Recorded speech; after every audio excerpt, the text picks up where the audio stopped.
lovely Maple Grove, Minnesota, and 6footmama.com. This is Still Growing with Jennifer Ebling.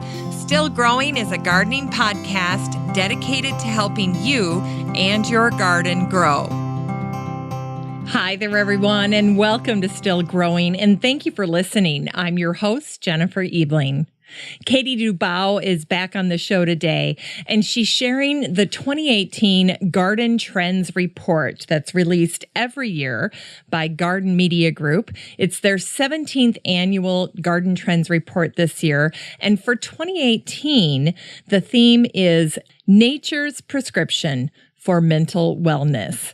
Nature is the best medicine.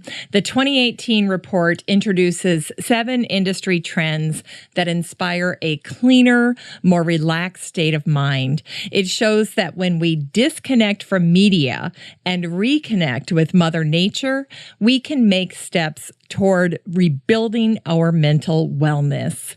As Susie McCoy, the founder of Garden Media Group, said, "We already know gardening works wonders for our health. Now we're looking at ways people are transforming their gardens to further improve their mental and spiritual well-being." The 2018 Garden Trends Report with Katie Dubow. That's the topic of today's show, and it's coming up after an update on the listener community for the show and this week's Garden News Roundup.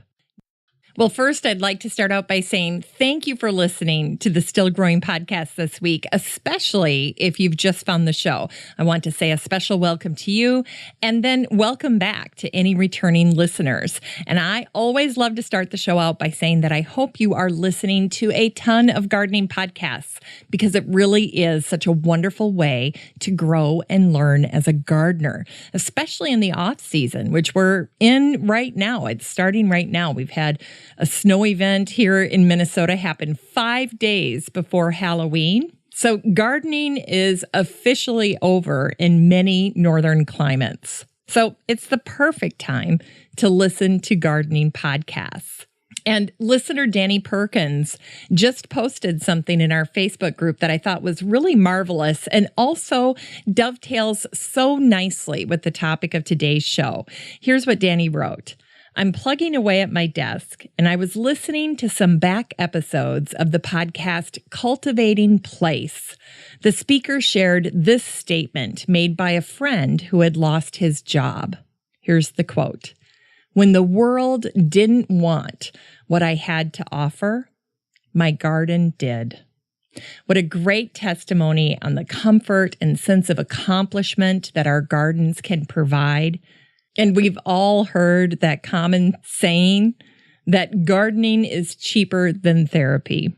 And I think there's something to that. So keep listening to gardening podcasts. Keep going back to your app where you're listening to podcasts and typing in words like gardening, like garden, gardening, herb, flowers, all of those kinds of things, and that will hopefully expose you to more and more shows and programming for you to enjoy.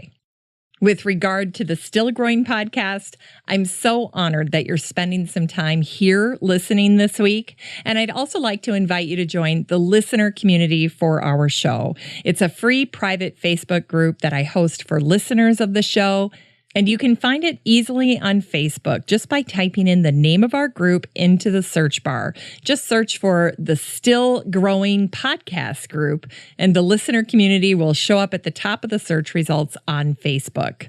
Now, what you get when you join the Facebook group is access to all of the garden articles that I curate for you. They'll just pop up in your Facebook newsfeed.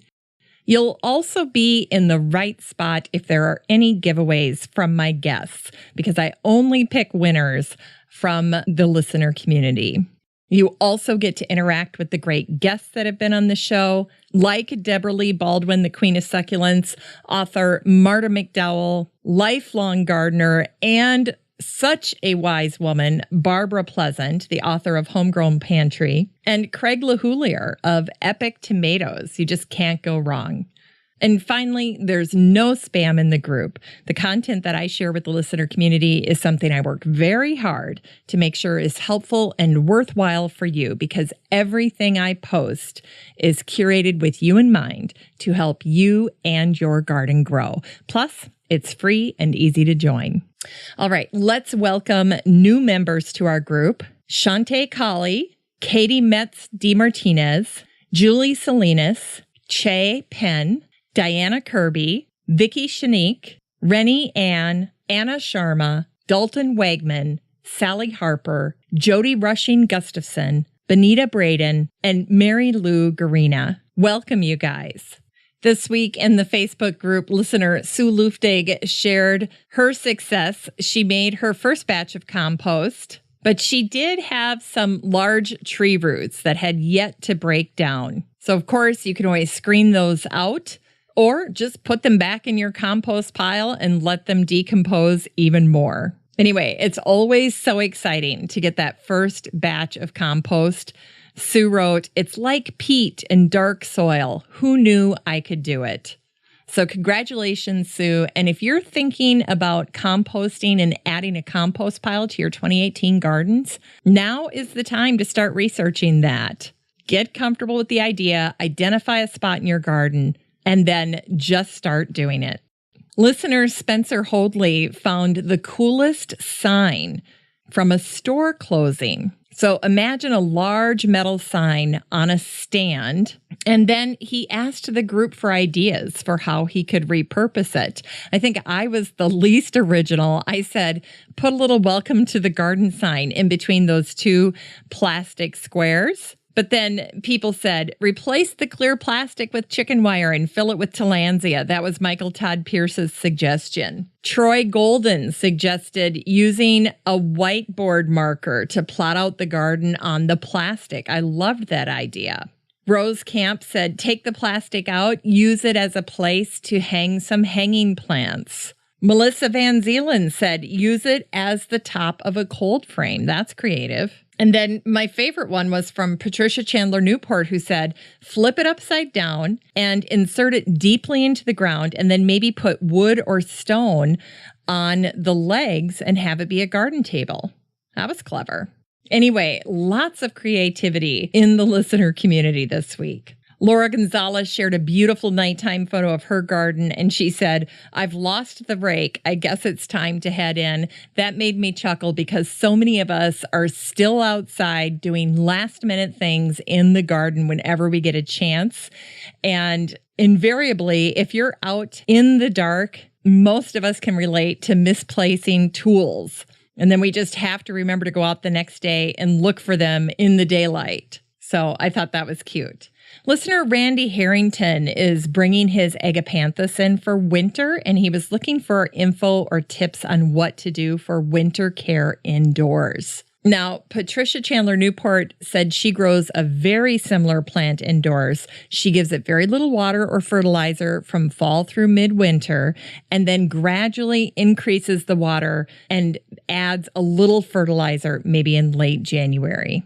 The only other advice that I would add to that, Randy, is to give it a nice shower every now and then, just to keep it clean, dust-free, especially as you're transitioning in from outdoors. Then finally, I shared a post in the gardening group this week. My daughter Emma got confirmed last weekend. And of course, we didn't have any time to get all the food for the family. We had grandparents coming over on both sides, and we were running around like crazy. So as soon as Emma was confirmed, we dashed off to Costco about a half an hour before they closed. And I grabbed this beautiful white sheet cake that had a really pretty heart in the middle. But the only thing was, since it was near closing time, there was nobody that could decorate the cake and customize it for her and say, happy confirmation, Emma. And I could tell she was a little bummed out, but she's like, no problem, Mom, don't worry about it. So when we got home, I went out into the garden, and even though we've already had a little bit of snow and quite a bit of sleet and rain, I still had some things in my herb garden and some blooming annuals that I had left alone.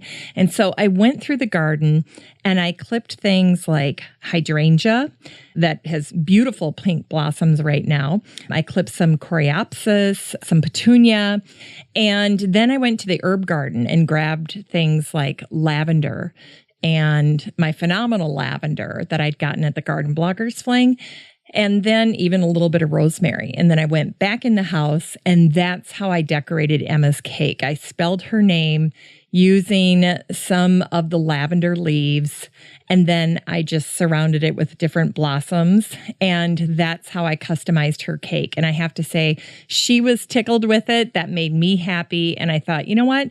It made it so much more memorable than if we would have had that cake just decorated at Costco with traditional icing. So you can find that on the Facebook group in the listener community. Just go there and search for confirmation, and that post will pop right up and you can see a picture of the cake if you missed it this past week. All right, don't forget that the show has a phone number. So if you have any questions, suggestions, or comments or feedback, you can always reach the show by calling 865-333-GROW. That's 865-333-4769. All right, now it's time for the Garden News Roundup. This is a curated group of posts and articles that I've shared over the past week with the listener community in the free Facebook group, the Still Growing podcast group. And it's made up of a dozen different segments, from updates on past guests to articles featuring fascinating folks in the world of horticulture that I'd love to chat with. And that's something I call the Dream Guest segment. Now, what's great about this segment for you is that you can stay somewhat abreast of the news in horticulture and gardening just by listening to this part of the show each week. And you can easily check out these curated articles and posts for yourself because I share it all with the listener community in the free Facebook group, the Still Growing podcast group. So if you hear something and you want to read the full article, there's no need to take notes or track down links. Just head on over to the group and join. Let's get started with a guest update. Past guest Megan Kane of The Creative Vegetable Gardener. She was featured back in episode 557, and she does a wonderful job of staying in touch with still growing listeners. And this week, she shared a great kale salad. And she wrote, if you've never made a massaged kale salad, you're really missing out. They're amazing. A massaged kale salad usually has some lemon juice in it and oil as well as some salt. And you massage that salad until the kale starts to soften and wilt. And then you add in a bunch of other ingredients. And Megan's looks beautiful. So she shared her massaged kale salad recipe. She said it's perfect for any time of year. And she also says that it will change your relationship with kale forever. Here's an update on past guest Tanya Peel from the blog Plant and Shoot. She wrote a 2-part blog post on the tomatoes known as Red Racer tomatoes. She had a chance to grow these tomatoes in her garden. This is an AAS winner, and she did a review of how they performed for her. Once the flowers started to appear on her tomato plants, the first tiny fruits showed up about a month later. They were a beautiful red color, and she said they tasted great. Red Racer is available from Harris Seeds. So if you're interested in tracking down some Red Racer for your 2018 garden, head on over to Harris Seeds. And if you'd like to read Tanya's review, just search for Red Racer in the Facebook group. Just a reminder to head on over to Craig LaHoulier's blog and check out his wrap-up of the 2017 gardening season. He did a review of eggplants and peppers. He's working on posts for indeterminate tomatoes, and he will wrap the year up with progress and results from his dwarf tomato project. And you can find all of his blog posts over at CraigLaHoulier.com. In sustainability this week was a great post from the Lodge at Woodlock blog, and it was all about autumn in their farm-to-table garden. One of the things that they talk about in this blog post in terms of sustainability are the things that they are adding to their beds as they prepare for winter. They plant cover crops like vetch, rye, or oats to keep the soil alive all winter long and to give it an abundance of organic matter come springtime. They say if there's no time to plant cover crop, we simply add mulch like leaves or straw to the beds to keep the soil insulated in order to prolong the lives of beneficial microbes and worms within the soil. This was a great season-end post from the Lodge at Woodlock. In Continuing Ed was a post on a skill that I want to master, and it's called hedge laying. The author had the chance to speak with Claire Maimon of the National Hedge Laying Society, didn't even know there was one, about what was involved in caring for hedgerows, and about hedge laying, the old craft of laying a hedge down so that new growth can be encouraged. So what they do is they cut 90% of the way through the stem of the hedge, and then they lay it at an angle toward the ground. And where the stem has been cut, new growth starts. And in time, this vigorous new growth fills in gaps and regenerates an old, thin hedge. And it's called hedge laying. I thought it was a very well done article. And Claire herself got into hedge laying because from a distance, she'd always admired the beauty of a laid hedge. And Claire reminds us that laid hedges create wildlife corridors and safe havens for nesting birds and small animals. But I just think it's super cool. So that was a fun article. In Minnesota, there's a small newspaper up in Brainerd, way up north, and they had a fun garden quiz that they offered in their newspaper out of Fargo. And it had lots of great questions. I thought listeners would have fun taking this little quiz. Here were a couple of highlights. First, do freshly dug vegetables like carrots and potatoes store better washed or unwashed? Here's the answer. Fresh garden carrots and potatoes store better unwashed with excess soil gently rubbed away. Washing damages the vegetable's natural waxy coating, and that helps them last longer in storage. And then this one made me laugh. Are the thorny canes of roses, raspberries, and barberries nature's way of protecting them from rabbits? Here's the answer. Although plants are thorny, it doesn't protect them from rabbits. They nibble canes, thorns and all, as though they were candy. You can catch the full quiz over in the Facebook group. Just search for quiz. The National Garden Bureau featured a great post from Chris Van Cleve, also known as the Redneck Rosarian. It's 10 tips to keep your roses healthy, winter rose care. And one of the points that Chris made, I think, is really important with roses, and that is to clear your garden beds of debris, especially where your roses are. Chris says, diseased leaves may have fallen from your roses, so clearing them away helps curb problems in the spring. Fungal disease will overwinter and will be there to greet you if you don't remove it. So I know more and more we're leaving plant material up in the garden over the winter for winter interest and also to provide some habitat for wildlife. All of that is great. But when it comes to roses, make sure you're cleaning out underneath your roses to minimize fungal issues. Also in Continuing Ed was a post I really liked by Jamie Green, and it was called Don't Forget to Bathe Your Plants. And I love what Jamie wrote here. Among the many benefits that they bring to your home, plants can help clean the air. Are you returning the favor? You should be cleaning your plants. You think to dust your bookshelves and your tchotchkes, I hope, and your plants are sitting there collecting all the same dust. They're alive, but that doesn't make them self-cleaning. Plants not only need to take in the sunlight through their leaves, but that's where respiration happens too. Dusty leaves are bad news. So Jamie says here, twice a year, give your hardier plants a full spa treatment in the form of a lukewarm shower. And I do this. In fact, last year, I gave my mom a beautiful poinsettia that I'd gotten for free at a nursery. And one of the ways I encouraged her to help keep that poinsettia alive long after Christmas was over was to give it nice, lukewarm baths about every other week, in addition to keeping the leaves clean. And she did that, and she was completely astounded at this poinsettia and how vigorous and healthy it looked all the way through spring. So, point made, I love giving my houseplants little spa days.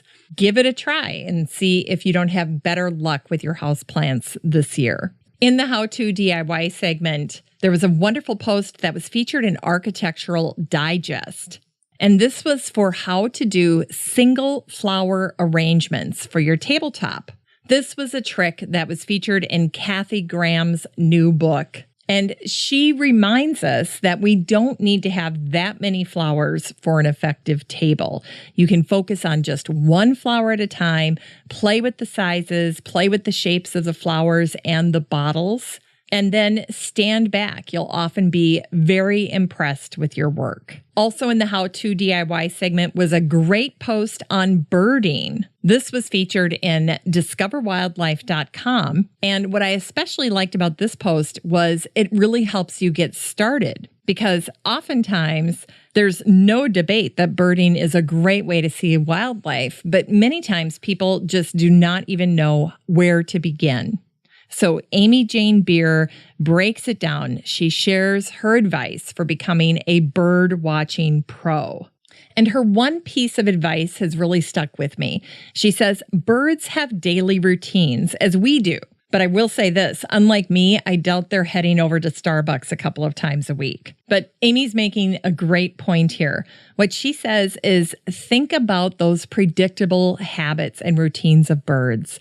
They're the most predictable at the beginning and the end of the day. So those are often the best times to watch.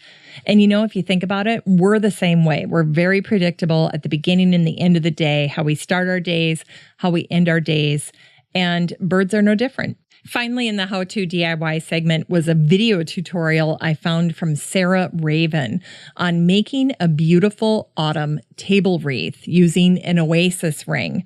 That one was a fun watch. So if you get a chance to check that out in the group, just head on over to the group and type in wreath, and that video tutorial will pop up. In the plant spotlight, Polly Nicholson shared the results of her zinnia trials. She's a florist and a grower based in England. And Polly's findings were inspiring. She says, rethink this Norman Rockwell flower. They're being bred into something much more elegant and desirable in the garden. Well, in addition to zinnia, was a great post on comfrey. This was shared in Mother Earth News, and it was called Why and How We Use Comfrey at Our Country Home. This led to some interesting conversation around comfrey. Jody Callahan was wondering about sources for seeds. You can always find it at Baker Creek or High Mowing Seeds, of course.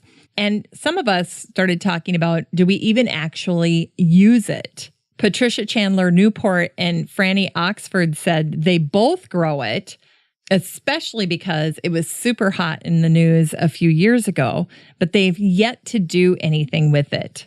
So if you are using comfrey on a regular basis in your garden, or you've mastered incorporating that into your garden, I'd love to hear about it. Hop in the group and tell us all about it. Then finally in the plant spotlight was an interesting article about the history of zucchini squash over at Botany One. It turns out that of the summer squash cultivar groups, the zucchini is the most cosmopolitan, but it is also the newest, having been traced to Milan in 1901. So it's only been around for a little over 100 years. In the news, there's a new bar that opened up in Glasgow, and it's simply called The Gardener. It has beautiful artwork with a garden theme and an adventurous menu. So if you're heading that way, check that one out. There was an alarming post talking about how Germany's birds have disappeared as insect abundance has plummeted 76%. So there's a lot of research happening right now to better understand the causes and the ramifications of this big decline in flying insect biomass in Germany. But obviously, that would have an impact on birds in Germany as well. Dr. Scott Williams, the lead researcher on Japanese barberry for the Connecticut Agricultural Experiment Station, said the barberry is the ecological perfect storm for tick-borne diseases. This was shared in a post last week that was called Why One Plant May Be Fueling the Spread of Lyme Disease. And it turns out that his team's research shared some pretty interesting news. They say if you take an acre of forest containing Japanese barberry, that forest will average a Lyme disease carrying tick population 12 times higher than an acre with no barberry. So that's another factor to consider if you've got Japanese barberry on your property. In happier news, there was a really wonderful image that was shared on Twitter last week by Mark Sudduth, and he was going through thousands of still images. This was after the hurricane in Houston, and he discovered this image of a little monarch, and he could hardly believe his eyes. So in the post, he's got this picture of the beach, and right above the beach, you can barely make it out, is a beautiful monarch. So he zoomed in, blew it up. Yes, it's a monarch. And he wrote, going through thousands of still images that made up the time lapse of the storm surge from Hurricane Nate in the Gulfport, found this. That was cool. Then in related news, I found a fun post about milkweed and how it was used in World War II. This one caught my attention because there was a poster that was shared during World War II that showed kids collecting milkweed pods to help the war effort. During World War II, many items that were previously considered disposable were then put to good use, and milkweed pods fell into that category. And the whole desire for this milkweed floss was needed because the Japanese had taken over the Dutch East Indies, and the supply of floss that was needed by the military to make life vests was cut off. And it turns out milkweed floss is waterproof and buoyant, and was found to be a good substitute for making life vests for soldiers, aviator suits, and other insulation needs. So in the fall, back in 1944, when those milkweed pods turned brown and dried, school children were given onion sacks at their schools and told to gather as much as they could, and then they'd get paid for their efforts, usually 15 cents per bag, and if the pods were sufficiently dried, they'd get an extra 5 cents. I thought that was very interesting. In the Dream Guest segment this week is Jeff Bialis of J&A Farm. I read about Jeff in an article, and the article was featured in Edible Manhattan. It says, this 25-year veteran of the 97th Street Green Market grows 350 varieties of produce and then some. One of the people that I saw tweeting about this said that his farm stand is like a seed catalog come to life. He has one of the most diverse produce stands in the entire green market system, which is like a farmer's market. And he does all of this on 14 acres of land. Here's a little excerpt from this article that I think you'll enjoy. Jeff's compact stand at the Friday market looks like a little jewel box with small crates heaped with the likes of red okra and striped eggplant and green zebra tomatoes. Throughout the morning, though, he and his hired hands from the city keep those boxes constantly replenished from the 16-foot box truck he loads and drives south once a week. He says he serves 1,500 customers a day at this market and one on Saturdays. That's a lot of custom produce. His wife says their goal is to give normal people fabulous food. Anyway, the whole article is just wonderful. So if you get a second, treat yourself to reading about Jeff Bialis and J&A Farm. In Science this week, new research reveals that petals of flowers produce halos that help bees find the flowers. Thought that was interesting. Then in other bee news, The Telegraph had a great post that was called "Bees Do Better in the City Than in the Countryside Because of Their Varied Diet." So honeybees in cities and suburban areas are producing more honey than those in rural areas. That's what the figures are showing. So I thought that was interesting.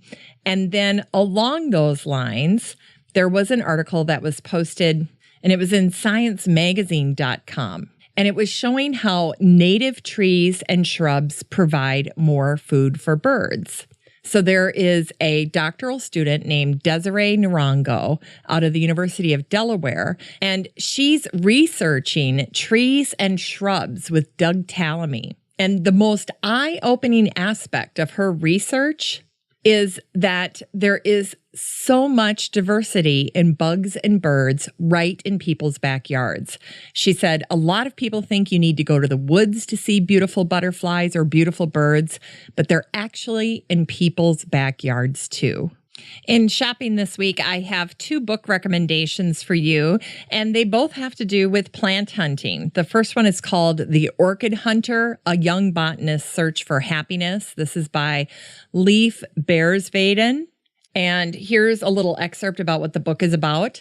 In the summer after leaving school, a young botanist sets out to fulfill a childhood dream to find every species of orchid native to the British Isles.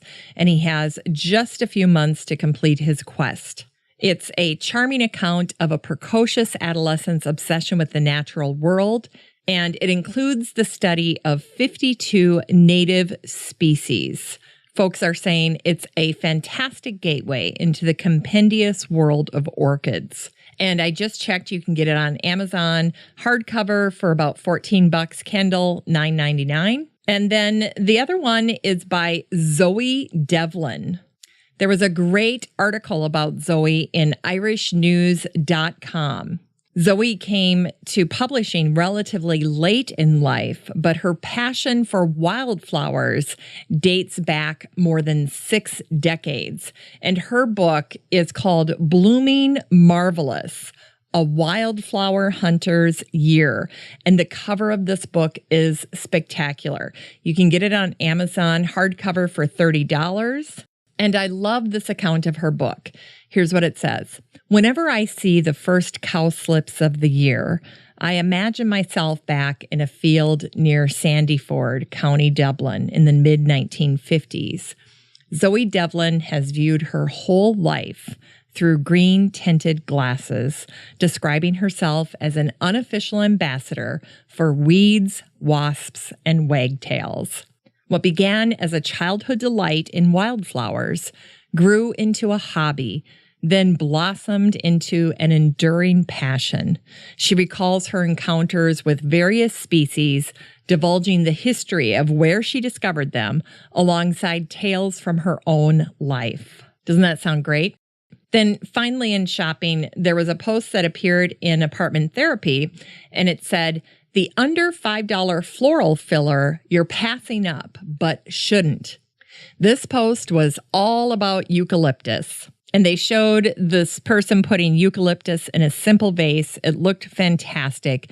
Eucalyptus has a lot of upside. It stays perky and looking fantastic for a solid 2 weeks. And of course, it's extremely affordable. The author of this article said that she picks up a big bunch at Trader Joe's every other week for about $4. So you not only get the fantastic fragrance, but a nice big filler for a vase in your house.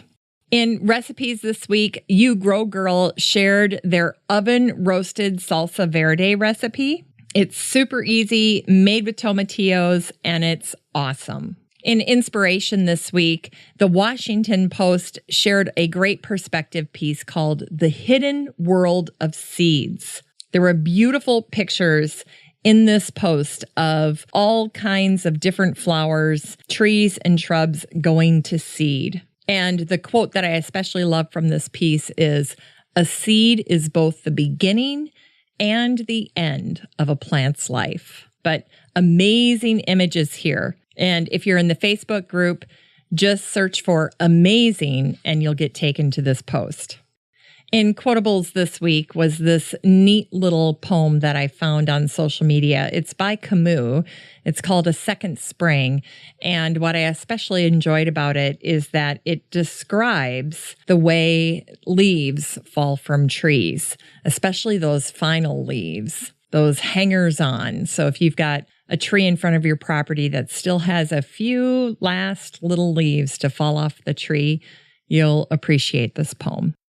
"A Second Spring" by Camus. The dew indiscriminately wept for all things living and dead on this early autumn morning. Its cold droplets caressed the leaves, while lingering sap-starved leaf stems clung precariously above. And each dying leaf shed teardrops for and onto their fallen kind. One by one, they released their hold, falling silently, gracefully, in their final unique fashion. Some swayed, others pirouetted, and many more somersaulting into their final resting place. Well, that's the Garden News Roundup for this week's show. Just a reminder, you can get all of these posts with links and bonus content in your Facebook feed if you join the listener community in the free Facebook group, the Still Growing Podcast group. I'd love to meet you in the group. With that, let's transition to the topic of today's show, the 2018 Garden Trends Report with Katie Dubow of the Garden Media Group. Being in public relations, identifying trends is really one of the keystones for the Garden Media Group. And what they do with the trends is they take a look at what is happening, what's happening globally, what's happening with consumer trends, not just what's happening in the garden world. And of course, when we're talking about trends, we're trying to get ahead of the curve. So a lot of the things that you'll hear Katie speak about today are things that they predict will be more and more prevalent over the next 2 to 3 years from now.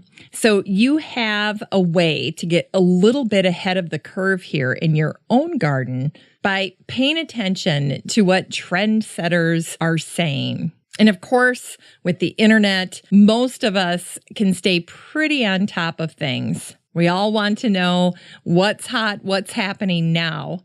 But it's always helpful to have trend spotters leading the way, pointing us in the right direction, and identifying things that they think have some staying power.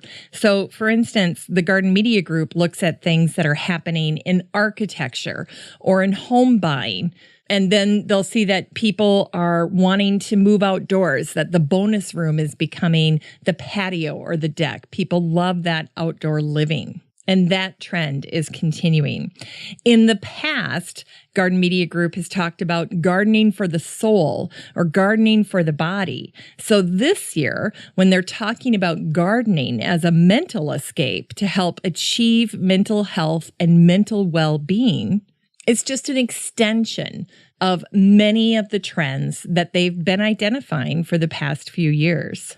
This year, they have 7 trends that they're very excited about, and all of them relate back to mental wellness and helping gardeners relieve their stress and mental fatigue and their troubles.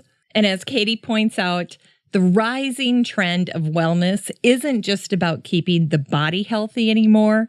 It's about keeping the mind and the spirit healthy too. This new report highlights new ideas, new garden structures, and new colors to help clear our mind and step away from the non-stop connectivity that is wearing us out. So here's Katie Dubow with the 2018 report, Nature's Prescription for Mental Wellness. Well, welcome back to the Still Growing podcast, Katie. Thank you so much, Jennifer. I'm so glad to be here. Well, I was very excited to see your new theme for this year's Garden Trends report, and it's Nature's RX or prescription for mental wellness. I really like that. And I have to tell you that my immediate reaction was, oh my goodness, yes, because I noticed that recently the Global Wellness Summit recently gave a presentation saying mental wellness will be the biggest future trend, period. And now we have things like World Mental Health Day, and the practice of mindfulness is everywhere. And that's been a growing trend in and of itself. But in general, I love how you kick this off. You say, wellness isn't just about keeping the body healthy anymore. It's about keeping the mind and spirit healthy too. And nature is the best medicine. There just isn't anything better than nature. Good old vitamin N. Yeah, and I think a couple of years ago, we actually even saw an article go around that coined dirt is the new Prozac. It's definitely, gardening, I think for us in the industry, we know that it does the mind and body good, but I think that the masses are starting to pick it up as well, that this is really, kind of the cure-all is being outside, being one with nature, and actually getting your hands dirty. Mm-hmm. So I think the mental wellness trend goes back to the fact that this connectivity. I mean, you have teenagers, and I can only imagine how it is to get them to look up from their phones. Yes. I know how it is with myself. I am addicted. I can say it. I'm addicted to my phone. And I think that is what's really driving this mental wellness trend is that we are so connected 24/7 and to news. This news cycle, whether it be real or fake, whatever it is, and the constant pressure of social media is really, I think, literally driving us all crazy. Yeah, you're right. And it's interesting that you bring up teenagers with this because I was having a talk with my daughter the other night, and really you're really spot on here. When it comes to teenagers and mental wellness or self-image or self-confidence or self-esteem, I think that's one of the biggest goals of any parent out there is to make sure that your kids get through middle school and high school with their self-confidence and their self-esteem fully intact. And that goes right back to mental wellness, spiritual well-being, mental well-being. That's just as important as getting good grades and, being physically active. So absolutely. Yeah. Well, and we follow this trend company called Y-Pulse, and they do a lot of Generation X, Y, Z studying. And they say that Gen Y is the most stressed and anxious to date. 81% of 13 to 34-year-olds say that they're stressed, and that a big percentage of those are actually seeing therapists for their stress. Mm. So it's an epidemic. In fact, the World Health Organization says anxiety will be the number one health issue, outranking obesity by 2030. I read that. It's a big deal. Yeah, I read that. Yeah, you're right. It is a big deal. And that's why I think I was kind of shocked in a way to see this as part of the Garden Trends report, because I don't know that necessarily people would associate mental health or mental well-being with gardening, unless you're a gardener, in which case, we've all heard that gardening's better therapy than, I guess going to see a therapist is the old saying or something like that. But it just really kind of took me aback, I have to say, when I first saw that. Yeah, well, when we were doing our research for this, we actually found that Cyrus the Great, 2,500 years ago, built relaxation gardens in Persia. So this is something that certainly, and I think today there are a number of landscape designers and architects who are doing this. But this is an ancient practice. I think because of the focus on mental health, we're just trying to help it come back into fashion. Yep. Bring more awareness to it. Mm-hmm. Well, people can go to your website, gardenmediagroup.com, and before they download your trends report, which is something, by the way, that is available on your website for free, you offer a little preview of some standout items to look for in 2018, and you do that by asking some questions. I really liked them, and I thought, let's just start with these. We'll kind of tease a little bit about what's coming, give people a little foretaste here. Great. And then we'll dive into the report. So the first question that you mentioned is, what is driving the increasing consumer desire for mental wellness? Yeah, and I think we talked about that a little bit already. Is that the biggest thing we're seeing is that 24/7 connectivity that we can't escape, and it's literally exhausting, mentally exhausting. And I think that need to keep up with the Joneses, and whether that Jones be living in Australia now, it doesn't even matter. We are comparing ourselves to everybody around the globe. And we only put our best face forward on social media. Nobody's putting, as in my case, a screaming toddler throwing a tantrum in the grocery store. Of course not. I'm putting the pumpkin patch, the cute picture of us picking pumpkins. So it's exhausting us. And I think that connectivity is the number one thing that is driving this mental exhaustion. Now, the second question you ask is, how is the climate that changing the way that we garden globally, locally, indoors, and out? So that really taps into our first trend. But just as a little snapshot, the climate is changing. We are here in southeastern Pennsylvania, and it has only now just started to get cold. But last year we had snow in October. And so no longer can you actually say, if you looked at the Farmer's Almanac, if that was your thing, or if you looked at your zones, if that was your thing, our USDA zones have shifted. So it really is the unfortunate circumstance of our gardening climate today is that we can't predict what next year's weather is going to be like. We can't predict what tomorrow's weather is going to be like. And so, we dive a little bit deeper into it in our first trend, but basically it's that concept of, should I garden? Should I even bother? Because it's the stress, and that goes back to that mental stress. Should I even bother? Because I don't know if we're going to have a frost in May or if it's going to be warm through November now. Yep. Unpredictable. Yep. The third question you asked is, how can we inspire millennials to garden year-round? And we love this. Our clients and people we talk to in every industry, I think, is trying to capture that big group of millennials and trying to figure out how to get them to buy their products. And I think that, there's a generational, I think the grandparents' age of the millennials were gardeners. And then the boomers kind of skipped that. This is a huge generalization, but it was the TV dinner generation when they were invented. So they didn't garden as much as their parents. So this millennial generation is discovering indoor plants. They're discovering what it is like to eat or grow and then taste the food they grow in their backyard, maybe for some of them for the first time. And so they're really becoming, the houseplant trend is huge with millennials. So it's about how to figure out how to get the decor and then that sense of ownership. And that touches a couple of our trends, but really we talk about that throughout the report, but just really providing them with that pride in whether it's growing something your own to serve or to decorate with. This next one's a fun one, and it's simply, what is the hottest color of the season? Yep. Well, it's our last trend that we cover in the report, because if we leave out color from our trends report, we are not Pantone. We're Garden Media Group. But if we leave out color, the people revolt. They ask, well, but that's all great, but what's the hot color? So, luckily for us this year, Pantone came out with a couple palettes for 2018. And so we were able to look at those palettes. And then we also picked from Whole Foods, did a big trend report for 2018. And so, and this is how we, for your listeners who didn't hear our past conversation, the way that we pick the way that we discover our trends is that we look at all industries. We look at trends across, fashion, food, home decor, technology. We look at everything to see then what will apply to our industry.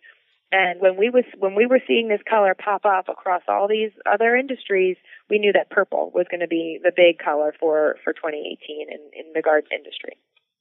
That's great. And all the Vikings fans in Minnesota are going, yes. Exactly. Well, the 2018 report, Nature's RX for Mental Wellness. Do you say prescription or do you guys say RX? We say both. We go back and forth. I think prescription, some people look at RX and aren't quite sure what it means. So it's like, it's the prescription. Yep. We're prescribing you nature. Nature is this prescription for mental wellness. You introduce 7 industry trends that inspire a cleaner, more relaxed state of mind. And it shows that when we reconnect with Mother Nature, we can make steps toward building our mental wellness. So let's go through the 7 trends. And first up is a category you call climate controlled. And you share 4 climate controlled garden types for this trend. What are they? Yeah, so before we jump into those, the reason, we start with this trend because it affects everything. The climate will trickle down no matter where you live or what you're growing. So that's why we start with this one. And the reason we pick these climate-controlled garden types is because these are going to help people be less stressed. If you're a garden center or if you sell plants, we are saying, you know what? Try to position your products in one of these garden types to help people have more success. Because when you have more success gardening, you'll garden more, but you'll be less stressed. And that's the whole point of what all of our trends really relate back to, how to help people have less stress. And so what we did was we looked at all types of climates and what's happening outside of the normal, snow that you would get, the rain that you would get. And so these are 4 types that are outside of the norm. And the first one we call Gone with the Wind. And it's really about when you have abnormal winds. Like, in fact, right now in Pennsylvania, we're having a storm, a pretty bad windstorm today. And, trees get toppled over. High winds will break limbs off. And certainly it increases water loss, with evaporation, and it spreads disease. So our wind-resistant gardens provide plants, with flexible stems or, that just really plants that you can plant to help block the wind. And so that's the Gone with the Wind, which I'm looking out the window seeing the trees bend, and we certainly need that today. Well, and I love that in here. I mean, you give people some plant suggestions. You say incorporate flexible stems, use plants that have small, narrow leaves, like, of course, grasses come to mind, lavender, yarrow, stonecrop. This sounds like my garden. And then plant large trees and shrubs as wind blocks. So this was interesting to me. I was driving back down to where I grew up, and I had the kids in the car. And my son said, why are there these little patches of trees all around the properties, these little farms that are out in the middle of nowhere as you're driving down to southwestern Minnesota? And I'm like, it's a windbreak, Will. And a lot of times, you could tell how long farmers had been on the farm because they'd talk about, well, I'm on my 2nd grove of trees or I'm on my 3rd grove of trees. They knew that they had to replenish that windbreak, throughout the years. And so I used that as an example. And then he noticed, there were areas where there used to be a house, but the trees were still standing. And so just kind of an interesting observation for a city kid, driving out to the country. But yes, wind.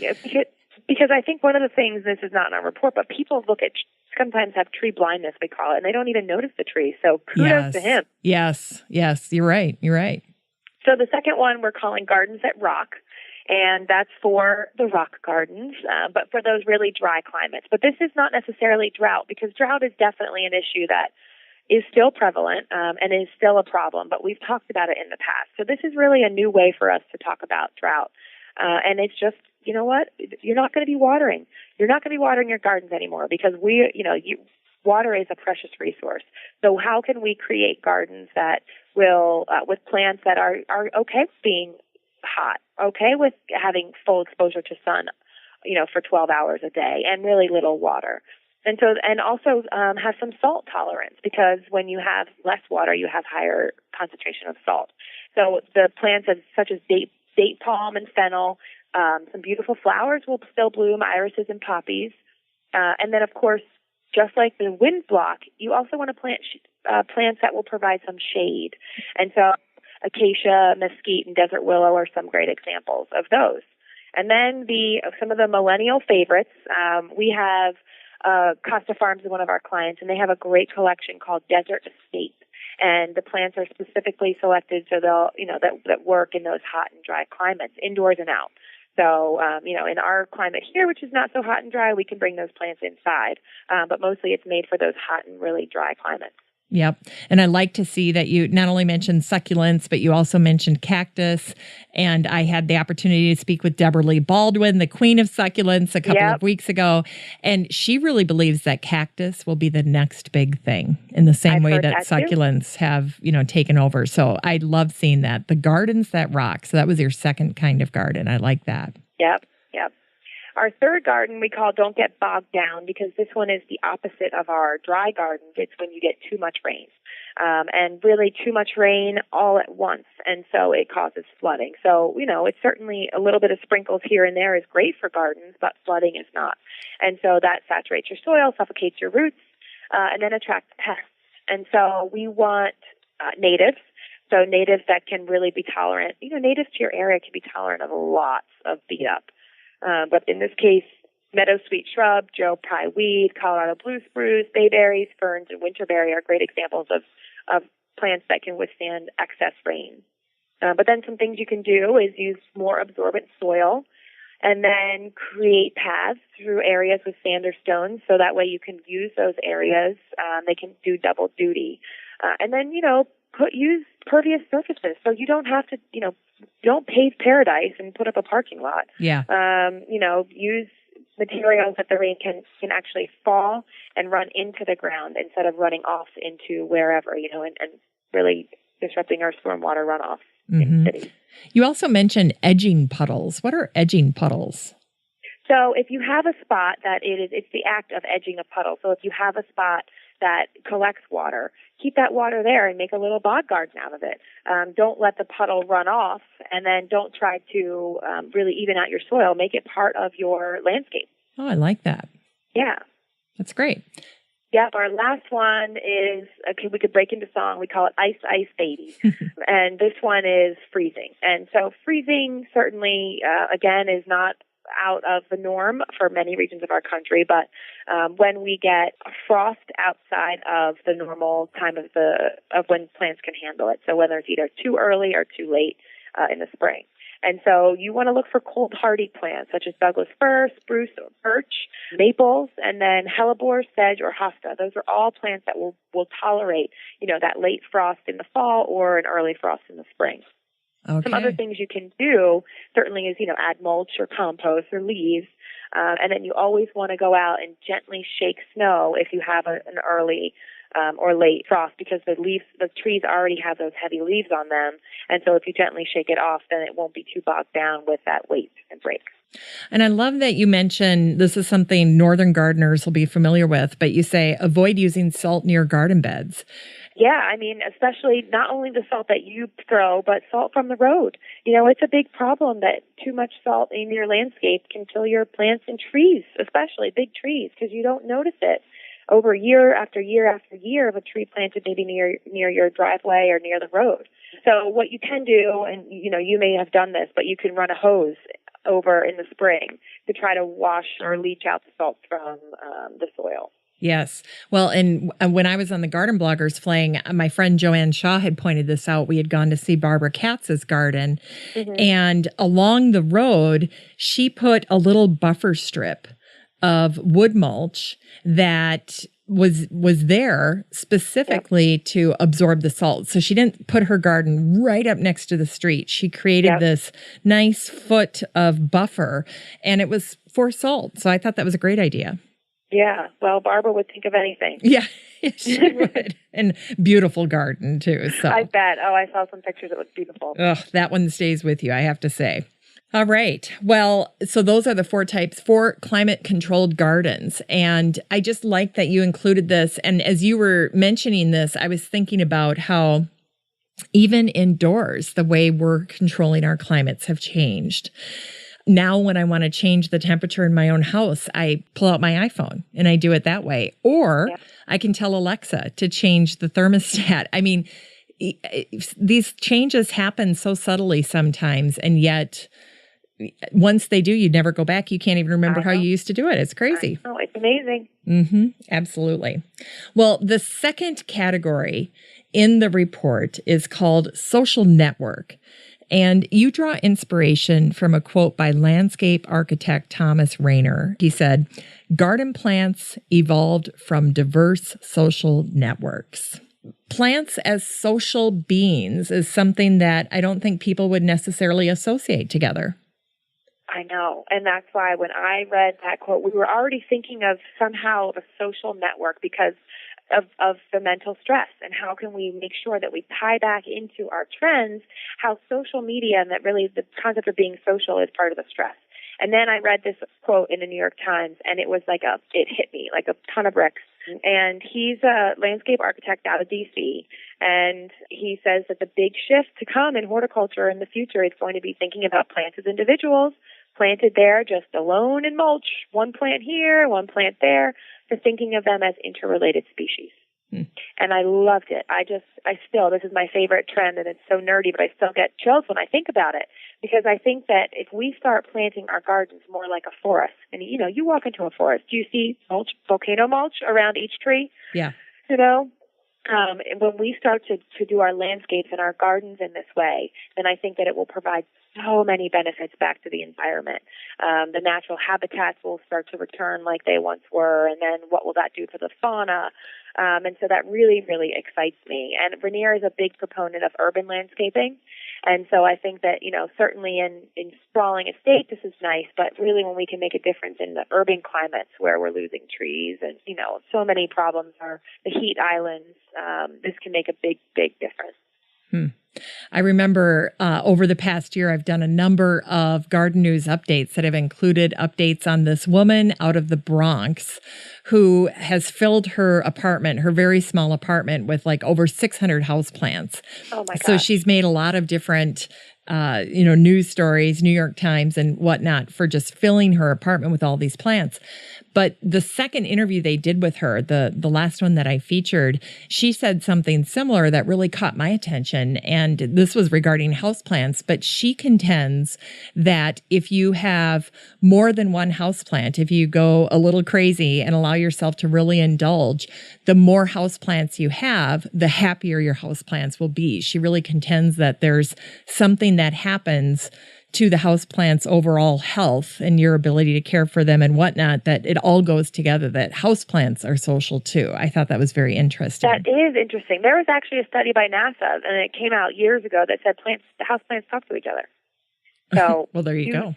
Do with that what you will, but yeah. I think she would agree with me. I think she would. And I know that there's plenty of people right now listening to this, yelling at both of us going, I talk to my houseplants. I'm certain of it. Yeah. That's great.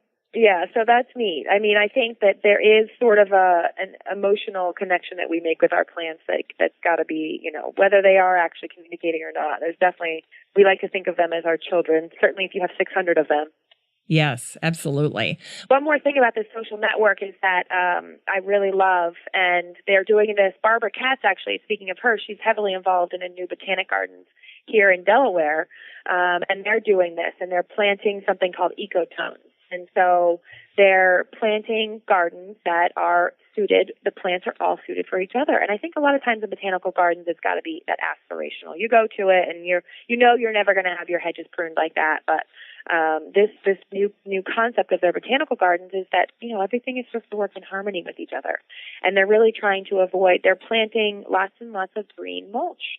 And so the concept of avoiding the brown mulch and using plants as mulch, which makes so much sense to me once you see it, and you hear people talk about using plants as mulch. You don't need to weed as much.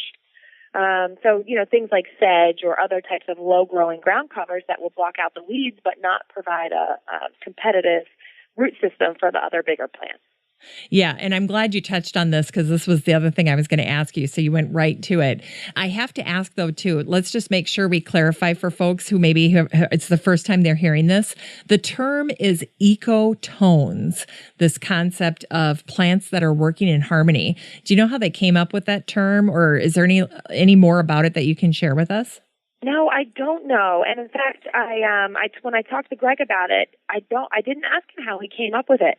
And I could, hypothesize, but maybe you should get Greg on here when they open the Delaware Botanic Gardens and ask him. Yeah, I will. They're doing that whole Pete Odolph installation there. And it's just been fun to see. I know she shared some of the plans on social media, and then she's shared some of the planting days. But a lot of good stuff seems to be happening at the Delaware Botanic Garden for sure. Yep. Well, and I think that's the future of not just, our public gardens, but I think private gardens and urban gardens. And this is the future. Yep, absolutely. Well, third was something I was happy to see, and I'm sure you're happy to see as a young mom. It's a trend you call imperfect gardening. Yay! Yes, I know.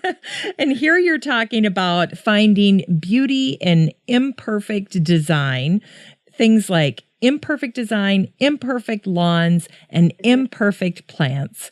And you start this trend out by introducing the ancient Japanese practice of wabi-sabi.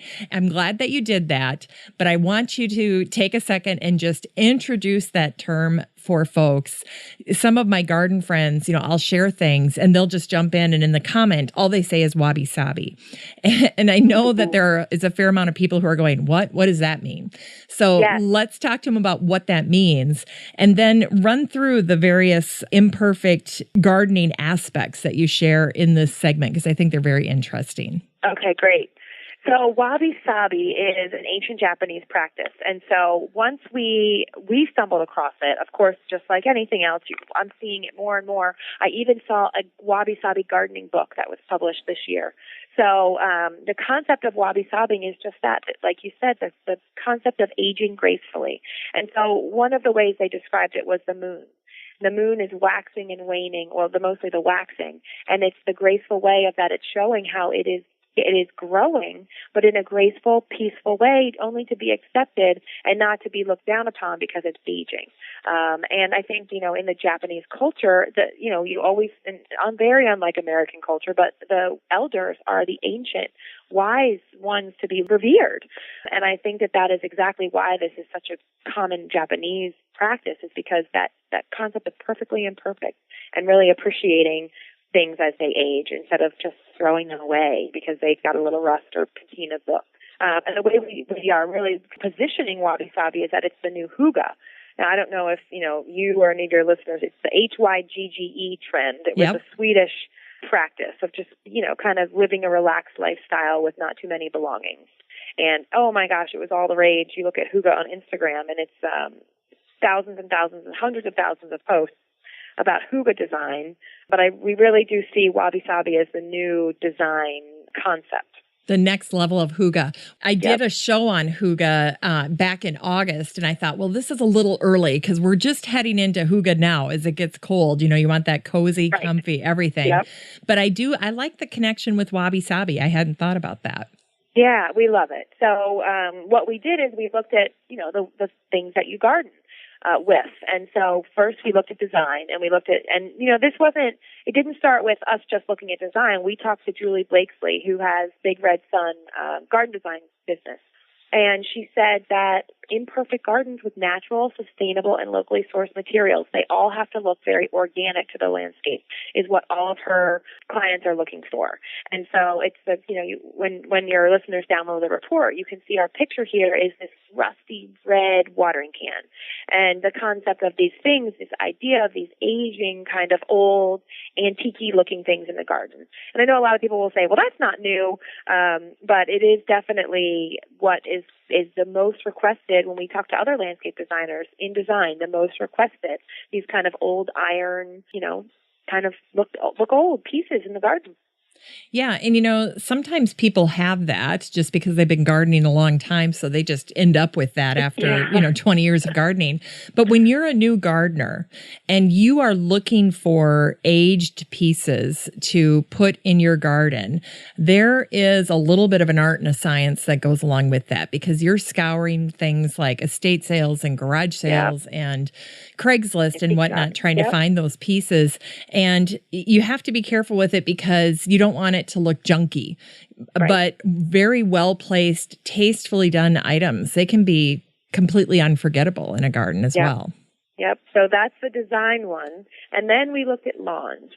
because their lawns are still our American pastime. We still love our lawns here in this country. But I think that what is happening is, especially with the honeybee crisis, people are just becoming more aware of everything outside. I think it's, when you see Cheerios doing a honeybee campaign, it's really hit mainstream. And so the concept of having an imperfect lawn is a trend that is going to, this one's maybe a couple more years down the road, but people letting the clover go in their grass and not treating their lawns so much with so much fertilizer, and not just letting their lawns go, but maybe even planting some, we talked about sedge earlier, planting some low-growing ground covers to replace their lawn entirely. And so it's just that idea of not needing the perfectly manicured lawn and being okay with the wabi-sabi of your lawn. That's right. And Pam Pennick, the author of The Waterwise Garden and also does the blog Digging, she recently redid her front area and she replaced it with a sedge lawn, basically. A lawnette is what she called it. And I love that she shared that because she showed it, right from the start. Here's what it looks like. And I think that's really inspiring to people when they can actually see, oh, this is how you're going to do that. What is a sedge lawn? What does that look like? And she was just very honest. Here's how it came to be. Here's why I'm doing it. And I thought it looked great. Oh, I think so too. And I think that it's great for her to share the whole process, because that gets us into kind of our next one, is that it's not going to look great from day one. You roll outside and boom, there's your lawn. But it takes some time to grow this type of front gardens and for all the plants to fill out. And so I do love the transparency of her process too. Yeah, I do too. Well, the next segment of Imperfect Gardening talks about finding beauty in imperfect plants. And when I read this, I immediately thought of Brie Arthur, because the cover of her book we talked about, and she's showing eggplant, and she goes, and notice, by the way, that's not a perfect eggplant plant. Yeah. There were holes in the leaves, and she goes, that doesn't bother me. I love that. And it was so great to hear someone like Brie say that. I think it's very liberating. Oh, yes, I love Brie. That's a great book. I love her. I love the concept of foodscaping as well. Yeah, absolutely. And, you need people like that in the mainstream to show us that, yes, a little hole in the leaf is fine. And then the vegetable, it doesn't need to look perfect. Let's be okay with that, because it still tastes just as good, probably better. And when I gave this talk in July, I gave a preview of these trends. And when I asked people at the end of the trend what they thought, I had 3 landscape designers raise their hands and say, but my customers, they're not going to be okay with it. And I said, well, you're going to have to educate them. And so the concept is that you're going to have to be okay with you're going to have to tell them, yeah, you're going to plant these great native plants, and your plants are going to be covered with caterpillars, and they're going to eat some of the leaves, and then your garden's going to be full of butterflies. And the beauty that you see in each of those stages is that what you have to show them, that there's beauty in that caterpillar stage and there's beauty in the butterfly stage, but you'll have to make a few sacrifices in order to get all of those 3 stages. And it was something that, the general consumer is still not yet maybe okay with their plants being decimated, but that's the great thing about plants is they're used to it. That's what they're made for, and they'll come back. Yeah. Well, and I like the whole idea of just being real with people about this is what it is to be a gardener, to have imperfect plants. And I think it's definitely a better way to reach millennials when you have something that's more attainable for them than this, standard of the perfect garden, which is really frustrating for so many people. And it just creates that needless anxiety in the garden, which goes right back to the wellness. Exactly. And I think having a purpose too, knowing that your garden is not just serving you a purpose, but the greater ecosystem as well. I think, again, with millennials, but with anybody, that's really something that you can wrap your head around. Absolutely. And I love this next trend that you identify. It kind of goes hand in glove with this. And it's simply called breathing room. And I thought it would be fun if we started out here before I have you talk about how we can create breathing room in our gardens, but talk about this great quote that you start out with by Julie Cohn. Yeah. The breathing room has, a double meaning for us here in this trend because, we're going back to mental wellness. So when we found this trend, it was obviously we have to have this in our trend report some way, because Julie Cohen, she's a professor of law at Georgetown, her quote is, "Privacy is shorthand for breathing room, for time to develop our own unique identity free from likes or comments on social media." So it's the concept of give me some space. I need to check out. I need to unplug. I need to just, now I feel like every other day there's somebody who's saying, all right, I'm disconnecting. I'm not going to be on Facebook anymore. If you want to reach me, you got to call me. Yep. And I think it's that we need a little bit of breathing room from this, because we're all so inundated 24/7. And so that's part one of the breathing room. And it really is that stress of being connected and just turning off the noise. Part two is that, okay, so where are you going to de-stress, and where are you going to turn off? And it's maybe a literal breathing room where people go to take in that fresh breath of clean air, where they go and they use houseplants in that room to clean the air. And, your houseplants could be talking to one another or not, but we definitely want you to have more than one, is the concept in this clean room, breathing room. And Mintel, who is a global trend research group, did a study, and they interviewed people, and 52% of people are using houseplants to clean the air.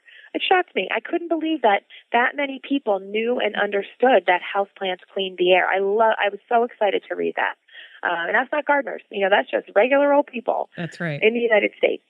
And so, it could be a workspace, it could be a nursery, it could be a greenhouse, it could be your yoga room. But people are creating these small spaces, and what we're seeing is called pause architecture in this fast-paced society. Pause, as in Pause. Take a pause. Yep, take a pause. Interesting. Yeah. This you and I talked about in the pre-chat, but you have in this trends report these images of houseplants. You have the flower pot pendants. You have the beautiful hanging light bulbs, the old-fashioned light bulbs. I love those. It reminds me of actually a corner in my house. I have the exact thing. I have the light bulbs and the houseplants. But this is an image that really speaks to people. Yeah. Yeah, and I think that vertical gardens are such a hot Pinterest thing or Instagram thing, but I haven't really seen them, like on the wall, take off in actual people's homes. And I think that it's, for whatever the reason, you're afraid you might grow something on your wall, but for whatever the reason, people want to grow up, but it hasn't taken on. And so what we're seeing, and one of our editors of one of our trade publications, Chris Beatties, is also seeing at this German trade show, is hanging plants. And that can be, your good old just ivy kind of hanging down, or your spider plants. But what really we're seeing the trend is these upside down plants. They have containers that will grow orchids or herbs in your kitchen. And this is a new way to grow vertically if you don't have a lot of space. If you live in, any kind of small space kitchen or apartment, or anywhere, you can still have plants that don't take up a lot of space, and you can still have them and get the benefits of them. Yes. And then I do love to see all of the plants elevated, although every now and then it strikes me as a little odd. So the one that I saw recently that I was like, I would have never done that, is they put mother-in-law tongue in a pot and then suspended it. It's so, it's such a vertical plant anyway. It's just these long stems going straight up. And to see it in a pot, it just kind of caught me unawares. I was like, whoa, what's going on here? So, and I wonder sometimes if the millennials don't face a little bit of backlash from mom and dad when they come to visit them in their apartment, because, my folks' generation, they got tired of having hanging plants. I was making macrame with my mom. And so now I'm buying macrame again. I'm buying cute little pot, hangers and things like that. And I know it's definitely not my mom's cup of tea. She lived through that already. But it is so on trend right now to have hanging gardens in your house. It is. And like you said, the macrame is just, I think even last year, it's definitely not just a trend. It is here to stay. People love it. Yeah, I do. I really like it. So as long as it's tasteful, and of course you have to maintain your houseplants. They're not like set them and forget them. You've got to deal with your houseplants. Yeah. Right. Yeah, absolutely. Well, water is such a wonderful way to bring life into a garden, whether it's inside or outside. And you tip your hat to the power of water in gardens with your fifth trend, and you called it Make a Splash. Yep. So Make a Splash was our last trend that just kind of was on the cusp were we going to put it in? We talk about water. It feels like every year. We talked about drought. Drought's such a big issue. But how is water new? What is new about it? And so the quote that we have is not the newest part, but there was a North Carolina Green Industry Water Symposium that happened this summer, and Rainscapes came out of it, Rainscapes Gardens. And one of the women from the Maryland Department of Environmental Protection said that the plant industry needs to understand that plants are the key to increase consumer acceptance and desirability of stormwater features, and that plants actually make a difference in capturing stormwater runoff. And then when we saw this quote from Zach Johnson at the same conference, he said, we're not just stormwater runoff people. After Ann said that, it's not just about stormwater runoff. We are in the health and well-being business. And it was like, whoa, okay, this has got to be a trend. Because when you manage water appropriately and you can get people to, capture it where it goes, then you're affecting the whole community. You're not just affecting your own little part of land. You really are impacting your entire community, and that trickles down, to everything from the money that they can use to repair the roads and for schools. So it really does make a bigger difference than I think people really understand. I really like that as well. And I remember I had a very similar conversation with Pam Pennick when we were talking about her book, The Water Saving Garden, because that was exactly her point, is the whole fact that, you're taking stormwater runoff, and if there's a way that you can use it to go through your garden, it's doing more than helping your garden. It's actually helping your neighbors and your community at large. So I really liked it. Yeah. And so that was the way that we made water new. But then when we have a public garden here, we think it's one of the best in the country, but it's called Longwood Gardens. Yeah. And they just finished up a 2-year, $90 million renovation project on their fountains. And it has increased, I think 10% over last year. Their attendance grew just because their fountains opened. It is attracting so many people to see this show. It is unbelievable. And it really is a wonderful, fun thing to go at night and have the kids running around in the gardens and people just watching and sitting and watching fountains and plants. It's such a kind of throwback activity, but it really shows us that water is on trend. I was just going to say it is on trend, and it also is very engaging for kids. I know when I put in my water feature here, I did a pondless river on the east side of my house. And this was years after we had installed our swing set, our rainbow play system, or whatever it's called. But it was a couple of years later, and I remarked to my husband, if I'd have known how much the kids were going to love the pondless river, I would have never bothered to even put in the swing set, because they spent much more time at the river, having little boats go down the river, putting their feet in the river. It's been great. And to this day, they still love to go and sit by the river when they want to relax. Well, that's awesome. I am in the process of investing in a swing set right now, so maybe I will just invest in that little pondless river instead. That's right. Well, I have to tell you a funny story. People who have water features will kind of chuckle about this, but when Johnny was about 3, our youngest, I had my driveway seal coated because it was, that time of year we had to seal coat that driveway, and he was my 4th. And, they put the tape up, and you tell the kids you can't bike on it. Mommy and daddy can't park on it. Don't walk on the driveway. You got to give it an hour or a day, before you can do that.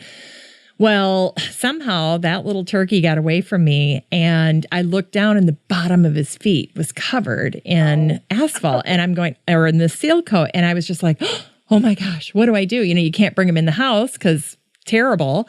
And so I just picked him up, put him by the river, had him put his feet in the river while I'm going, is my baby okay? This toxic, stuff is on the bottom of his feet. I didn't know what to do. And I was calling the doctor. I was calling my mom. I was beside myself. I didn't know how he was going to get off his feet. And when I went back to get him and take his feet out of the little river, here the water had washed it all off. So I just just simple water, little baby skin. I guess it comes right off pretty easily. And but it turned out okay. Yeah, it turned out okay. But it's one of my early memories of that river with the kids, and I loved it. So. Oh, cool. Yeah. Well, water is going to be one of the biggest things, I think, in home backyards. And because the Philadelphia Flower Show this year, they announced their theme, and this year it's called Wonders of Water. Oh. And so it's going to be beautiful. So their theme is both on how to incorporate these lazy river, these little rivers in our backyard, but also how water and storm water runoff is managed. And so they really want their gardens, they do these show gardens. If you haven't, anyone hasn't been to the Philadelphia Flower Show, part of the beauty of it is they have these massive show gardens that all are supposed to reflect back to the theme. And so these show gardens are going to have to show both of these things, how you incorporate some kind of beautiful water feature in your yard, but also then manage the water that's coming from the sky. Yeah, you're right. Well, and I remember last year talking with you a little bit about soundscaping, and the sound of water in a garden is fantastic too. Absolutely. I mean, all the benefits that you get just from listening to nature, not just water, but the trees rustling. It can reduce, or help you with your concentration. And really, it is amazing. But vitamin N. Vitamin N, that's right. Well, I really like your 6th trend, and it's called Grow Your Own Protein. Yeah. And I've noticed this online, and I was glad to see you point it out, but there is a shift happening in the way that people are eating. I in my own diet, I can see the shift happening, but millennials especially are eating less meat and more greens than ever. What did you find as you researched this trend? Well, this one was such an obvious one to us because Meatless Mondays, every Monday, pops up there as a hashtag, Meatless Mondays, and it's been around forever. But then the same company, Mintel, said that there's this term called the flexitarian. And they said 23 million Americans identify as flexitarian. And so when I give this talk, I ask people to raise their hands, and I think they're kind of looking around cautiously like, well, I didn't know I was a flexitarian, but yeah, I eat less meat. I'm consciously trying to eat more vegetables, and 30%, in fact, Americans are eating more plants, with 38% doing this meatless, Monday or whatever you choose, whatever day, at least once a week. And so, if you're going to be eating less meat, you're eating more plants. And so that's great for our industry because we're seeing that, not just the rise of buying more plants in the grocery store, but the idea of growing it your own and eating more plants that you actually grow yourself. And so what we identified is, okay, so if you're not going to be eating as much meat, that's great, but you also need to still get your protein. And so if you're going to be eating just vegetables, what are some of those high-protein vegetables that would be fun to grow at home? And so we have a list in our report of the top 10, but I grew edamame last year, and it was, it's always a big crop in America. It was like a weed. It could not stop growing, and it was so much fun for my daughter, who was 2 at the time, just to pick the beans off the vines and just, open the shells and pop them into her mouth. And I thought, raw soy. I don't know about that, but she loved them. It was really a lot of fun for us. Yeah, that's great. And, it's funny, as listening to you talk about this, I was thinking about this time last year, I was recording an episode with home cook Anna Thomas. She had written her book, Vegan, Vegetarian, Omnivore. And it was a cookbook that actually had a nice holiday section at the beginning of it. But the whole point of her cookbook was whether there are people in your family that are vegans, vegetarians, or omnivores, either by choice or by medical condition, they have to do, have diet restrictions, things like that. Her point was all are welcome at the table, and here's how you make that happen when you're cooking, so that you don't feel like a short order cook. And just hearing you talk about just the shift in how people identify themselves in terms of their diet, it just really brought all that home. And I think that's why that particular episode was so popular. It was one of my most popular episodes last year, that interview with Anna Thomas. Yeah, I mean, I think that especially holidays are laden with meat, and that concept of everybody is welcome. I love it. It really is true. Yeah. Now, you did mention these 10 protein-rich foods that people can grow at home. I want to make sure we don't tease people here. Let's have you roll through that list, and then we'll go into the next trend. Sure, yeah. So edamame is number 1, and then we have peas, quinoa, broccoli, corn, asparagus, spinach, kale, millet, and sunflower seeds. Or sunflowers, and then the seeds are what you can eat. So yeah, that's the list, and I'm sure there are plenty more, but these are the top 10. These are the top 10. And then now as we roll into the last one, I have to say that I'm a huge Prince fan and a Minnesotan. And of course, I loved the title of your 7th trend because it's called Purple Rain. Yeah. But it's REIGN. And this alludes to what we discussed earlier, purple being the hot color trend. But here you also talk about the link between purple foods and mental health. Yes. So I knew you would grab that Prince reference. A lot of people miss it. So I have to bring it up, yes, because we got to give a little homage to Prince. Yep. We did talk about the whole foods that they said that purple vegetables, the unusual ones like cauliflower and the purple carrots and, not eggplant necessarily, but they're flying off the shelves. And so when we look at purple, it goes beyond that color, and it off, like berries. I think we all know that berries are high in antioxidants. That's something that's been really drilled into our brains, but it's all purple foods. They have something that's called an anthocyanin, but really is just kind of a fancy word for antioxidant. And those antioxidants are amazing. They help fight cancer. They have anti-aging benefits. They reduce obesity. They protect your heart. And then one of our favorite ones at all, purple food promotes mental strength. And so that was that light bulb moment when we said, yes, here we go. This belongs in our trend support, because if we can help people not only understand the benefits of purple food, but get them to grow these foods that are already on trend at home, then it's a win-win for everybody. Interesting. And you also talk about 11 purple foods to grow at home. Do you want to run through this list? Yeah, well, we named a few. So we've got acai, which are still, acai berries have not really fallen off the map. They are just rising in popularity. Beets, black raspberries, blackberries, blueberries, goji berries, eggplant, plums, purple cabbage, purple carrots, and purple sweet potatoes.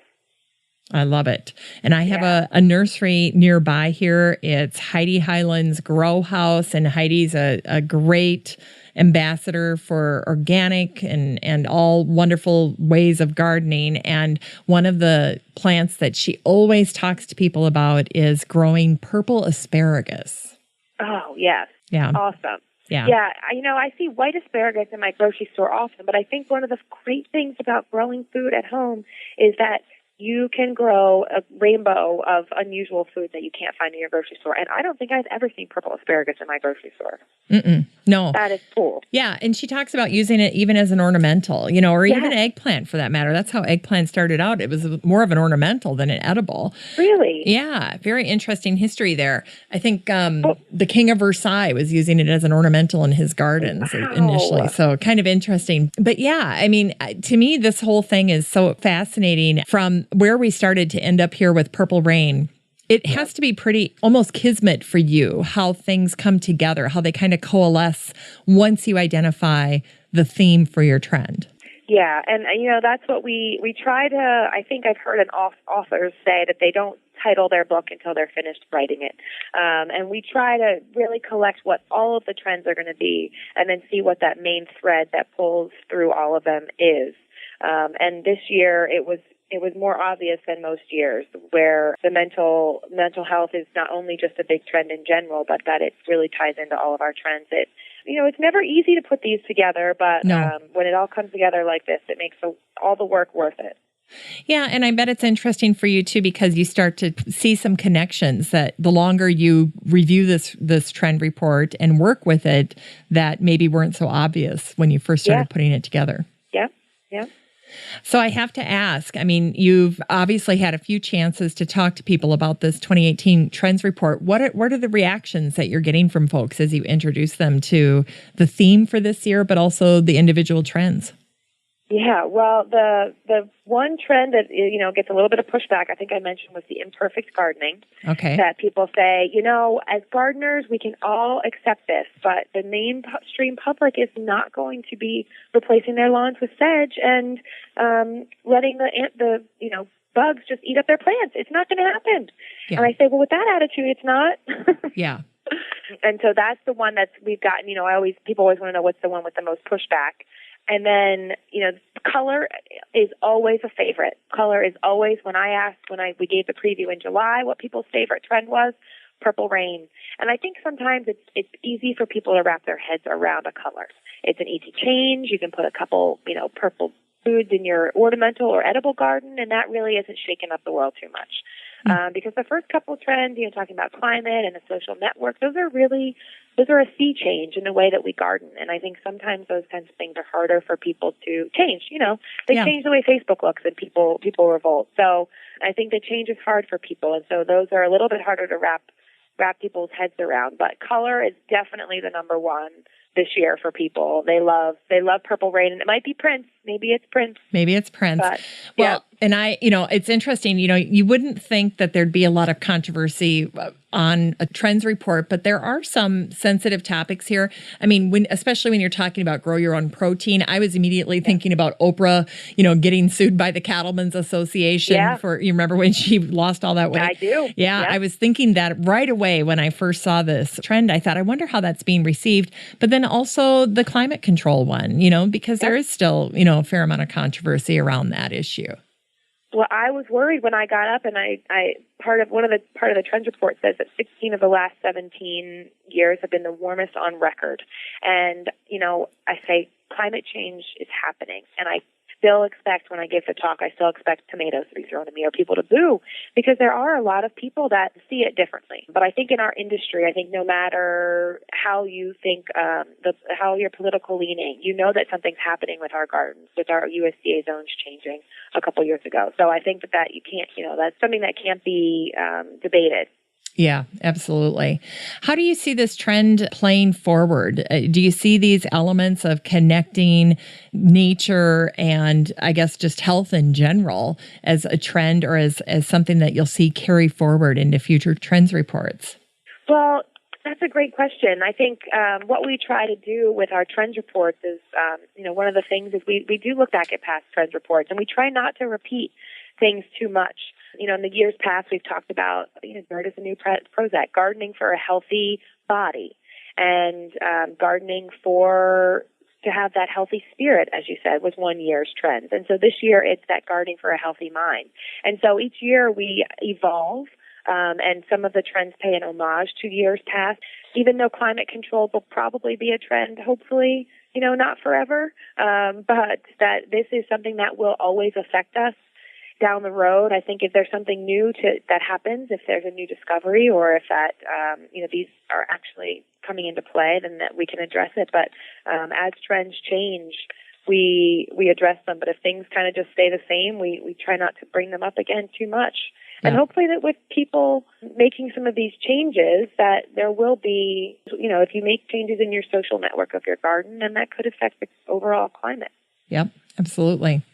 Well, let's talk just a little bit. I want to touch on this quick and then we'll wrap things up here. But I remember last year, you said that you guys do a really good job of monitoring social media. You're always looking for trends. I'm sure you're already busily working on next year's report. But you said last year, I remember, that people could use the hashtag, was it garden trends, and you would catch it. You would look at it if people think that they've helped spot a trend and they want to draw your attention to it. Absolutely. Yep. We love either feedback on this report, or if, down the road you see other trends. We are always following the hashtag garden trends. Some people like to throw a year on it, but I say let's just own that whole entire garden trends and have it be a place where we're all hunting, we're all sourcing, and we look at everything. Absolutely. That would be great if any of the listeners spot something or if they have feedback. Now, after all this time, two last questions here. First, do you consider yourself a trend spotter? I do not. No, I have not been doing this long enough, but I consider my mom, who owns our business, and boss a trend spotter. I don't know if she would say the same thing, but that's a great question. I think what is the thing about spotting trends is that it really is just about connecting the dots. And so I certainly consider myself organized, and that is one of, a trait that is one of my weaknesses and one of my best strengths. But I put lots of things in folders. And so throughout the year, if I get an email that I think, I don't have time to read it, but maybe it's that hint of this could be a trend, that's in a folder. Then when it comes time for us to start really hammering down for, let's say, 2019, then I can take, we print those things out and we start connecting the dots. And so that really is what spotting trends is about. I don't think I could walk down the street in New York City and say, oh, wow, I see a lot of people wearing high boots, and that's going to be a trend for next year. So that's not something that I would say is my strength, but I can connect the dots. Okay. All right. Interesting. And then I just have to ask, because not only is this year's report available for free, if people want to check that out, they can also go back and check out previous year's reports too. And I think they're all fascinating. Oh, great. Yeah. Yeah, they're all there on our website. And in fact, we had one of the trade publications, Garden Center Magazine, did a story on some of the trends that were home runs throughout the years, going back to 2001, and then some that were bombs. So you got to check. And some we missed. We really missed fairy gardening. I'll tell you that. We miss fairy gardening. Well, now I have to ask so here's what I'm curious about. Do you have a sentimental favorite? Do you have a trends report that you're like, boy, that's one I just really, really still love? It's always the last one for me. I haven't been doing it as long. This is our 17th report. And so I haven't been doing it as long as they have. This is my 6th year. But I always have a favorite trend each year. Last year, it was natecture. And I think because I created that word, we got a lot of pushback. Like, what does that word mean? I don't know what that is. I can't say it. So we got a lot of pushback. So that became my favorite trend. And say it again. How do you spell it? The intersection of nature and technology. Natecture. Actually, that was 2 years ago. Okay. Yep. And so that one comes to mind. That one sticks out to me because, we don't like to come up with cutesy words, but sometimes they just are born. They stick. Well, Katie, your website is where people can find all this is Garden Media Group, and they are all available for download for free. And they just have to head on over to your website, gardenmediagroup.com, and then look for the trends, and the trends reports are all there. So easy. And you're going to be at least one upcoming event that I know of. Yes, I'm speaking at the Northwest Flower and Garden Show in Seattle, and that's in February. And so we're hoping to line up a few other speaking engagements for 2018, but that's the first one where we'll be doing the first trends report of the year and presenting that there. It's a great, it's a consumer show open to the public, just kind of like the Philadelphia Flower Show, where you see a lot of fun, unique things that you can then either buy or, you can create in your own garden. All right. Well, any words of wisdom for folks as we part ways here? Any things that you'd suggest for them to give a try in their 2018? These are just trends, and so you can have fun, try one or two, but don't certainly change your whole style based on the trends. And we like to just have fun with these. We don't like to take ourselves too seriously, and we know that, everyone's just going to go about their lives, but I think it's just something to have fun with and embrace the fact that it's just, it's not a science, it's an art.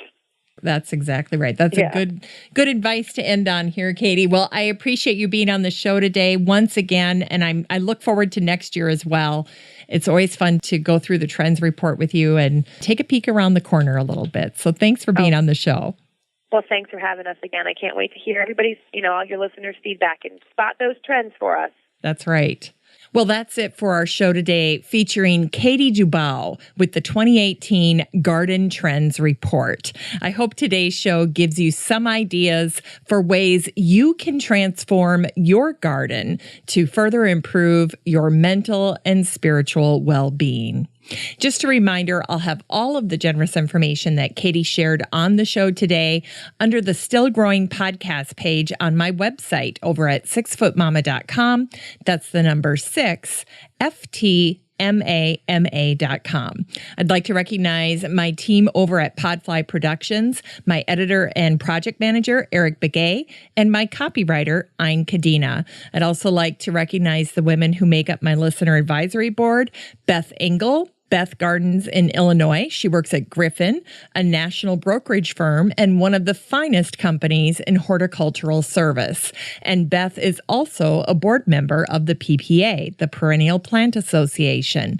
Denise Pugh, Denise Gardens in North Mississippi and is a contributing writer to Mississippi Gardener magazine.